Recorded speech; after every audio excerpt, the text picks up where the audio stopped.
Ukraine की जंग के बीच अमेरिका को एक चिंता सता रही है। चिंता है क्या रूस पोलैंड पर हमला करेगा। लेकिन सवाल है, पोलैंड पर हमले की चिंता अमेरिका को क्यों सता रही है। रूस यूक्रेन की जंग, पोलैंड पर खतरा और अमेरिका की चिंता, इन सब का एक दूसरे से कनेक्शन क्या है, चलिए समझते हैं।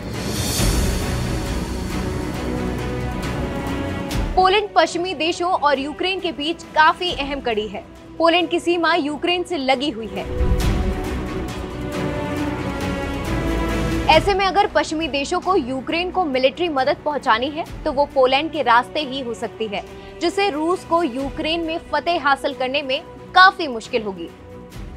जंग शुरू हुए 19 दिन हो चुके हैं। रूस अब तक कीव पर कब्जा नहीं कर पाया है। उधर पोलैंड यूक्रेन का करीबी है और नाटो देशों ने पोलैंड की सीमा के पास भारी संख्या में खतरनाक हथियारों को तैनात किया है।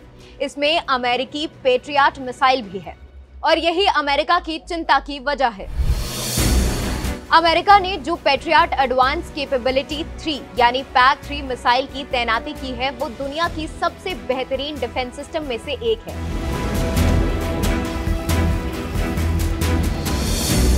ये डिफेंस सिस्टम दुश्मन की बैलिस्टिक मिसाइल, क्रूज मिसाइल और लड़ाकू विमानों को पल भर में ही मार गिराने में सक्षम है। ये डिफेंस सिस्टम 100 किलोमीटर दूर दुश्मन की मिसाइल को ट्रैक कर उसे नष्ट कर सकता है। एक्सपर्ट्स का कहना है कि नाटो की प्रतिक्रिया से बौखलाया रूस अब पोलैंड को भी निशाना बना सकता है। ऐतिहासिक रूप से देखा जाए तो पहले वर्ल्ड वॉर तक पोलैंड सोवियत रूस का हिस्सा रहा है। वहीं दूसरे वर्ल्ड वॉर के दौरान पोलैंड जर्मनी और रूस की सेनाओं के बीच फंस गया था। इस दौरान दोनों देशों ने आपस में क्षेत्र को बांट लिया था। 1991 में सोवियत रूस के सैनिक पोलैंड छोड़कर जाने लगे। इसके बाद पोलैंड में पहली बार आम चुनाव हुए। यूक्रेन पर हमले के बाद एक बार फिर पोलैंड पर रूस के हमले का खतरा मंडराने लगा है। पोलैंड के नेताओं ने आशंका जताई है कि पुतिन उनके क्षेत्र में प्रवेश कर सकते हैं, जिसके बाद अमेरिका पोलैंड में अपनी मिलिट्री स्ट्रेंथ को बढ़ाने लगा है। बेलारूस में रूस ने पिछले साल ही काफी ज्यादा संख्या में सैन्य तैनाती कर रखी है। पोलैंड और बेलारूस की सीमाएं मिली हुई हैं। साथ ही दोनों देशों के बीच रिश्ते भी तनावपूर्ण रहे हैं। वहीं पोलैंड के विदेश मंत्री ने खतरे की स्थिति को देखते हुए अमेरिकी विदेश मंत्री से कहा था कि नाटो के और सैनिकों की तैनाती की जानी चाहिए, जिसके बाद अमेरिका की उपराष्ट्रपति कमला हैरिस ने पोलैंड को 2 पेट्रियट मिसाइल देने की घोषणा की। वहीं यूक्रेन को मानवीय और मिलिट्री मदद देने के लिए पोलैंड सबसे आगे रहा है।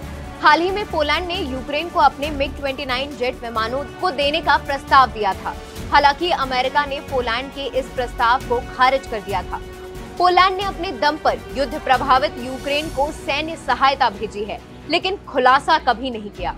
लेकिन पोलैंड पर हमला करना इतना आसान नहीं होगा। पोलैंड नाटो का सदस्य है और नाटो की जिम्मेदारी अपने सदस्यीय देशों की रक्षा करना है।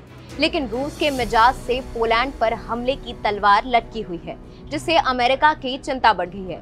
तो ये थी रूस यूक्रेन के बीच पोलैंड पर मंडरा रहे खतरे पर अमेरिका की चिंता की पूरी कहानी। और भी ऐसी वीडियोस के लिए जुड़े रहें दैनिक भास्कर ऐप के साथ। डाउनलोड करें दैनिक भास्कर ऐप, क्योंकि सच करीब से दिखता है।